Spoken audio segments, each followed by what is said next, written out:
Welcome back to Wedded Photography Tips and Tricks Explanation. Today நம்ம என்ன பார்க்க போறோம் அப்படினா clone source அப்படினா clone toolல clone source எப்படி யூஸ் பண்றது அப்படிங்கறத பார்ப்போம்.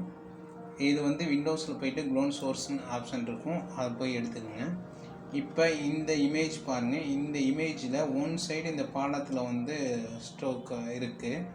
இன்னொரு சைடு வந்து உடைஞ்சிருக்கு. இப்போ இந்த சைடு இருக்குறத அப்படியே எனக்கு இந்த சைடு அப்ளை பண்ணனும். அப்படினா என்ன பண்ணனும்னு பாப்போம். இங்க பாருங்க க்ளோன் சோர்ஸ்ல இந்த ஆப்ஷன் இருக்கு பாருங்க. வித்ல வந்து 100% ன்னு போட்டுருக்கு. அதுக்கு முன்னாடி இருக்க இந்த ஆப்ஷனை ஒரு கிளிக் பண்ணிக்கங்க.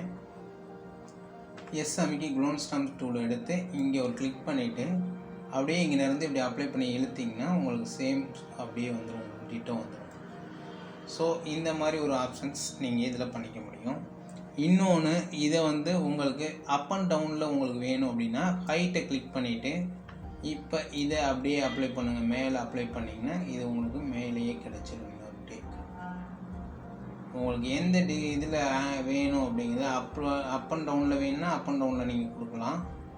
இல்ல எனக்கு வந்து பர்த்ல வேணும் வித்ல வேணும் அப்படினா நீங்க அந்த மாதிரி கொடுத்துக்கலாம். இதுல டிகிரி வைஸா நீங்க வந்து அப்ளை பண்ணனும் அப்படினா கீழ இந்த ஏரோ மாதிரி இருக்கு பாருங்க. இதுல வந்து நீங்க டிகிரி வைஸ் மென்ஷன் பண்ணி 45 டிகிரி நான் கொடுக்கிறேன். டிகிரி வைஸ் மென்ஷன் பண்ணி நீங்க அதை அப்ளை பண்ணிக்கலாம். டிகிரி வைஸா அப்ளை பண்ணிக்கலாம். எந்த அளவுல வேணுமோ அந்த அளவுக்கு நீங்க அப்ளை பண்ண முடியும்.